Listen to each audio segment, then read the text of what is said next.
This channel does not promote any violent, harmful, or illegal activities. All content provided by this channel is meant for an education purpose only. এই সব মহিলাদের কথা শুনলে মনে হচ্ছে না পার্থভৌমিক খেলা না বুঝেই খেলা ঘোরানোর কথা বলে ফেলেছেন, নাকি তিনি ভেবেচিন্তেই সব কিছু বলেছেন? দেখুন, হিটলারের প্রচার মন্ত্রী ছিলেন গোয়েবেলস বিশ্বাস করতেন যে একটা কথা হাজারবার বললে লোকে সেটাকেই বিশ্বাস করতে শুরু করে, সেটা যদি মিথ্যে হয় তাও লোকে সেটাকে সত্যি বলে ভাবতে শুরু করে। এটাকেই গোয়েবেলস থিওরি বলে।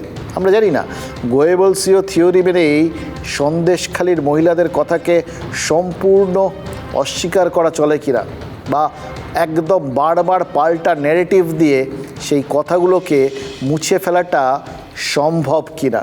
কিন্তু মুছে ফেলার চেষ্টাটা সেটা কোথাও গিয়ে আবার বুমেরাং হয়ে যাচ্ছে না তো?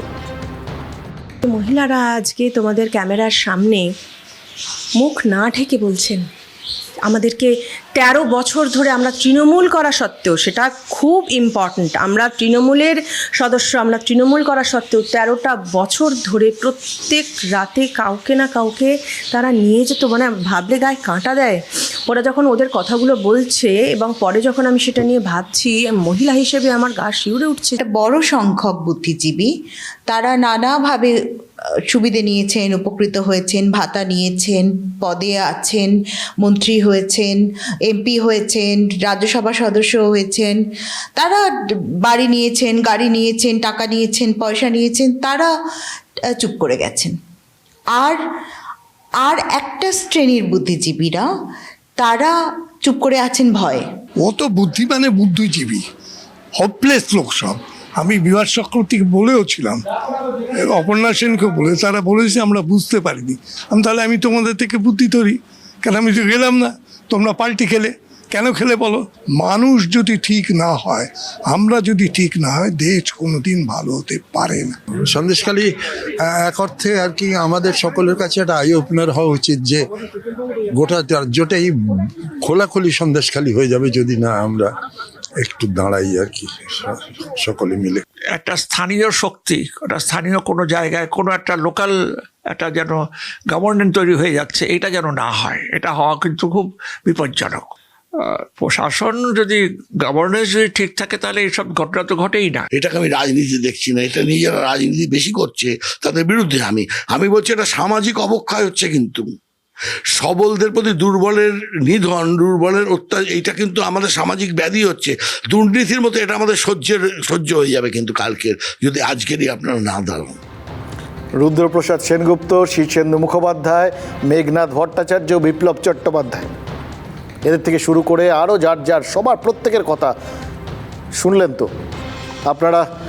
এদের প্রত্যেককে সমাজে বিশেষ বিশেষ জায়গায় দেখেছেন এবং তারা প্রত্যেকে বলছেন সন্দেশখালীর মহিলাদের অভিযোগ যদি সত্যি হয় তাহলে দেরি না করে প্রতিবাদে নামা উচিত। প্রশাসনের সেই জায়গাটা শক্ত হাতে ধরা উচিত। আজ নয়তো কাল এই বিশিষ্ট মানুষজন, যাদের লোকে বুদ্ধিজীবী বলে, তারা কোথাও যদি রাস্তায় নামার অনুপ্রেরণাটা জোগাড় করে উঠতে পারেন, তাহলে আবার অন্য খেলা শুরু হয়ে যাবে না তো?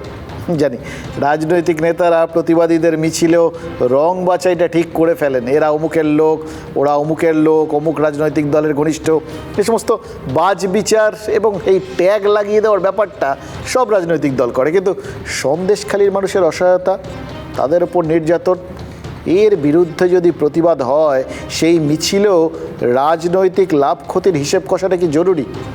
রাজনীতির লাভ বা ক্ষতি তো সবসময় কষেন। এই অঙ্কেই কি সিপিআইএম সহ বাম নেতৃত্ব হঠাৎ মেঘনাদের মতো আচরণ করছেন? সন্দেশখালীতে গ্রেফতার হচ্ছেন প্রাক্তন বাম বিধায়ক নিরাপদ সর্দার, অথচ কাল রাজ্যের বিভিন্ন জায়গায় প্রতিবাদের পরেই কি বামেরা আবার ফের একটু বিশ্রাম নিতে চলে গেলেন নাকি? নাকি ভাবলেন আজ সরস্বতী পুজো, আজ সরস্বতী পুজোর দিন প্রতিবাদ করলে কোথাও গিয়ে আবার ধর্মীয় ভাবাবেগ আঘাত পেয়ে যেতে পারে, তাতে আবার বিজেপির ফয়দা হতে পারে? এই সময় যখন প্রতিবাদ করার কথা, যদি সত্যিই তাদের মনে হয় যে তাদের প্রাক্তন বিধায়ক নিরাপরাধ, তাহলে তো তাদের এত কিছু বাছবিচার করার কথা নয়। নাকি তারাও কোথাও গিয়ে তৃণমূলের অভিযোগকেই মান্যতা দিয়ে দিচ্ছেন?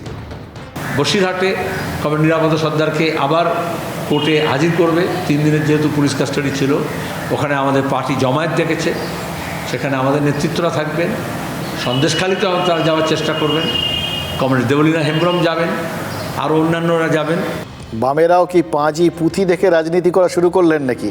মোহাম্মদ সেলিম বলেছেন, আগামীকাল নিরাপদ সর্দারকে যখন বারাসাত কোর্টে তোলা হবে তখন সেখানে থাকবেন দেবলীনা হেমব্রম সহ সিপিআইএম নেতৃত্ব। আর গতকাল বামেদের আইন অমান্য কর্মসূচিতে ছিলেন সিপিআইএম কর্মী আনারুল ইসলাম। বহরমপুরের আনারুল মিছিলে অসুস্থ হয়ে পড়েন। সিপিআইএম নেতৃত্ব বলছেন যে পুলিশের কাঁদানে গ্যাসে অসুস্থ হয়েই মৃত্যু হয়েছে আনারুলের, যদিও পুলিশের দাবি সেরিব্রাল অ্যাটাক হয়েছিল। কারণ যাই হোক, সেটা আমরা জানি না, তার বাড়ির লোকও মুখ খোলেননি। কিন্তু দলীয় কর্মীর মৃত্যুর পরে সেইভাবে তাকে নিয়ে কিভাবে পথে নামলেন না সিপিআইএম কর্মীরা?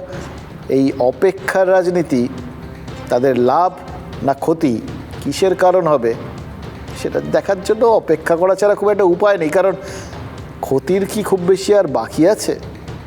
ইনজোর্ড ছিলেন, তখনই রটে গিয়েছিল মারা গেছে, কিন্তু যা হয় পুলিশ গ্রেপ্তার করেছে যারা অসুস্থ ছিল, যার ফলে অনেকে ইনজোর্ড, তারা বাড়ি চলে যায় যে আমরা রিস্ক নেব না, এলাকায় গিয়ে দেখাবো ডাক্তার।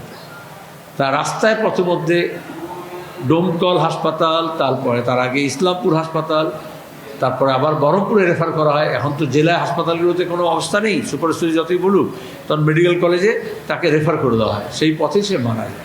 দেখুন, যদি অভিযোগ, তারা যে অভিযোগ করছেন সেই অভিযোগটাকে নিজেরা বিশ্বাস করেন তাহলে সেই অনুযায়ী তাদের আচরণটা কাম্য। আর যদি সেটাতে তারা নিজেরাই বিশ্বাস না করেন তাহলে যেটা করছেন সেটা নিয়ে বলার কিছু নেই, কিন্তু তাহলে অভিযোগ করাটাও বোধহয় অনুচিত।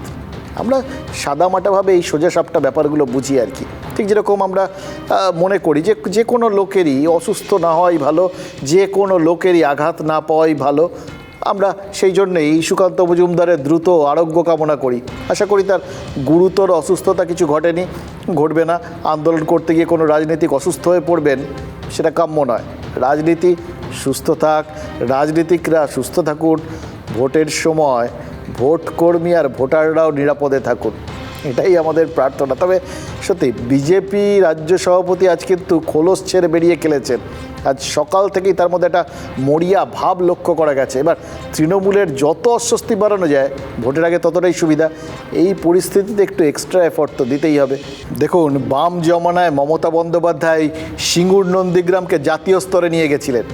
সন্দেশখালীর মহিলাদের অভিযোগকেও বিজেপি কিন্তু রাজ্য জুড়ে কানে কানে পৌঁছে দিতে চায়। আসলে রাজনীতি এখন আর কোনো নির্দিষ্ট সীমার মধ্যে বেঁধে রাখা যায় না, বলা তো যায় না। সন্দেশখালীর মহিলাদের বক্তব্য হয়তো উত্তরপ্রদেশের কোনো ভোট প্রচারে শোনানো হলো, সেখানে হয়তো বোঝানো হলো যোগী রাজ্যে মহিলারা কতটা নিরাপদ, যেখানে অবিজেপি শাসিত রাজ্য সেখানে তাদের কি অবস্থা, একটা কম্পারেটিভ স্টাডি দিয়ে বুঝিয়ে দেওয়া হলো। হতেই তো পারে। এবং বললাম না, কোনো সীমানার মধ্যে রাজনীতির বিষয়টা আজকাল আটকে নেই। আর যেরকম আবুধাবিতে প্রধানমন্ত্রী নরেন্দ্র মোদী একটা মন্দির উদ্বোধনে যোগ দিলেন, এবার নিশ্চিতভাবেই এর প্রভাবও কিন্তু লোকসভা নির্বাচনে পড়তে বাধ্য। কারণ রাম মন্দির উদ্বোধন বিজেপির প্রতিশ্রুতি পূরণের বার্তা, তার প্রচার অলরেডি চলছে চারপাশে। সংযুক্ত আরব আমিরশাহিতে মন্দির তৈরি সেটা তাদের আলাদা করে এজেন্ডায় ছিল না, কিন্তু সেখানে যে মন্দির নেই, দুবাইয়ে মন্দির নেই এরম তো নয়। কিন্তু সেই অর্থে দুবাই একটা আন্তর্জাতিক শহর, বহুজাতিক শহর, সারা বিশ্বের সব জাতির মানুষ কর্মসূত্রে সেখানে থাকেন। আবুধাবিতেও বিদেশি নাগরিকের সংখ্যা কম না, কিন্তু তা সত্ত্বেও আরব দুনিয়ায় সবচেয়ে বড় হিন্দু মন্দিরের উদ্বোধন সেটা কিন্তু আবুধাবিতে হওয়াটা খুব তাৎপর্যপূর্ণ। এর পেছনেও কিন্তু নরেন্দ্র মোদীর বিদেশ নীতির সাফল্য যেটা, সেটা তুলে ধরার একটা চেষ্টা বা তার একটা ইঙ্গিত, সেটা কিন্তু সবার কাছে পৌঁছে যাবে। তিনি ভারতবর্ষকে তৃতীয় অর্থনৈতিক শক্তিশালী দেশ হিসেবে পরিণত করতে চান, বিশ্ব নেতা। অন্য ধর্মের লোকরাও যদি অনুষ্ঠানে ডাকে, তিনি অনেক অনুষ্ঠানে যান, উনি গুরুদ্বারাও যান। যারা ইসলাম ধর্মে বিশ্বাস করেন তাদেরও যে উৎসব হয়, ঈদ বলুন বা ওনাদের যা যা প্রোগ্রাম আছে, তাতে ভোরবেলা সোকল্ড সেকুলার লিডারদের শুভেচ্ছার আগে নরেন্দ্র মোদীজির শুভেচ্ছা পাওয়া যায়। দেখুন, এই মন্দির উদ্বোধনের মধ্যে দিয়ে দুটো জিনিস কিন্তু গোটা বিশ্বের সামনে ছড়িয়ে গেল, যেগুলোর পরবর্তী ক্ষেত্রে তার বিরাট বড় প্রভাব কিন্তু দেশের ভোটেও পড়তে পারে। প্রথমত, এমন একটা জায়গায়, একটা মুসলিম প্রধান এলাকায়, একটা মুসলিম প্রধান রাষ্ট্রে, এই যে জায়গাগুলো আরব, এই জায়গাগুলো তো কিছু কিছু ক্ষেত্রে অত্যন্ত গোঁড়া জায়গা, সেই সমস্ত জায়গার মানুষজন নরেন্দ্র মোদীর সঙ্গে রয়েছেন, তাকে সাহায্য করছেন, তাকে জমি দিচ্ছেন মন্দিরের জন্য। কোথাও গিয়ে এই যে মুসলিম সম্প্রদায়ের নরেন্দ্র মোদীর প্রতি নরম মনোভাব, এই হিসেবে সাধারণ মানুষের কাছে কি এটা পৌঁছে যাবে না? দেশের মাটিতে, বিদেশের মাটিতে কিছু ঘটলে সেটার ফল যে এখানে পাওয়া যাবে না, ঠিক সেরকম এখানে কিছু ঘটলে সেটার ফল যে দেশের বিভিন্ন জায়গায় পাওয়া যাবে না, সেটা কি বুঝতে খুব অসুবিধা হচ্ছে? সুতরাং একটা কথা তো খুব পরিষ্কার, এই মুহূর্তে রাজনীতি কিন্তু ইন্টারনেটের মতো হয়ে গেছে। তারা ওই দেশ কালের সীমানা ছাড়িয়ে যে কোনো জায়গায় পৌঁছে যাচ্ছে, আর সেই জন্যই রাজনীতির ছোঁয়ার থেকে না কোনো কিচ্ছু বেঁচে থাকছে না। আপনি আমরা বেঁচে থাকবো কী করে বলুন তো?